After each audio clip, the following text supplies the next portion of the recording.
Hey, good morning. We're back to our Psalm series in these video devotionals. We'll do 3 a week. My plan is to finish up Psalm 119 on today and Wednesday, move into Psalm 120, and then we'll finish the Psalms by mid-June. It's been a great exercise for you. As you know, we left off before Easter with exploring about 10 sections of Psalm 119. I'm going to just do 2 more to kind of wrap up that psalm before we move through the rest of them. Let me read it for you now. This is verse 105 through 112. Again, this is an acrostic poem. This is the letter Nun, which is a Hebrew letter. Each of the 22 sections is a different Hebrew letter. Let me read it for you. Your word is a lamp for my feet, a light on my path. I've taken an oath and confirmed it, that I will follow your righteous laws.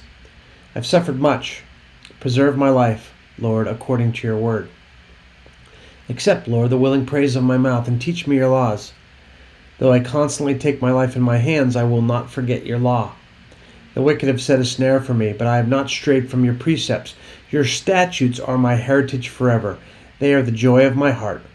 My heart is set on keeping your decrees to the very end.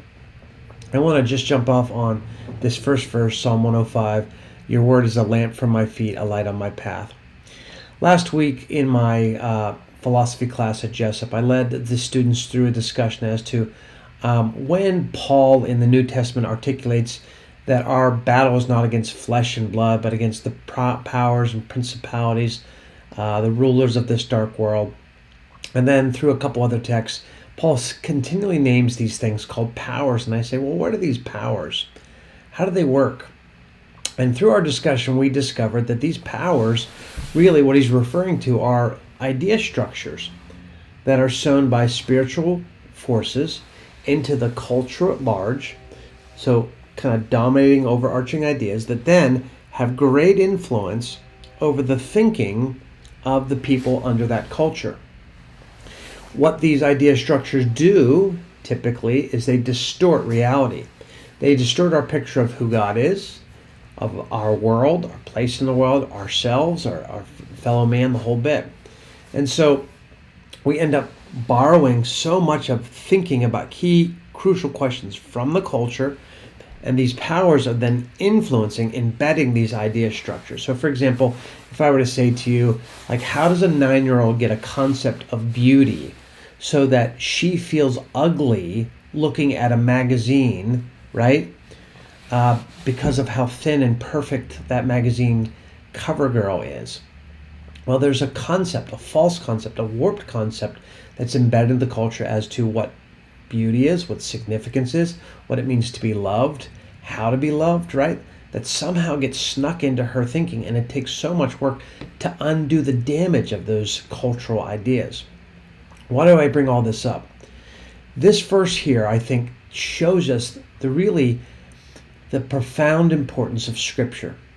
Scripture as God's revelation is God speaking truth, shining light, helping us to think correctly about reality. If we don't think correctly about reality, we won't navigate it well. So, like, how am I supposed to think about the world? How am I supposed to think about God? How am I supposed to think about myself? Who am I, right? Scripture now fills this picture out and gives a counterbalance to these larger cultural ideas that are sown by these kind of powers and authorities. The psalmist says, it's like a light on a dark path. Scripture becomes a way of seeing so that I don't stumble, I don't fall, I don't lose my way. A lamp unto my feet, a light unto my path. I would love us to think about Scripture then as this light that God shines into our heart, not as an obligation. Oh, I have to do it if I'm a Christian, I have to read my 2 chapters a day. No. It is now teaching me to think correctly, sowing biblical truth and counsel, so that when I see the world, right, I have a counterbalance to these really dominant ideas out there in the culture. I hope that's an encouragement to you. Pray and thank God. Hey, on Sunday when we read the Scriptures and we say the word of the Lord, and then we say thanks be to God, let's actually mean it this week. Grace and peace to you.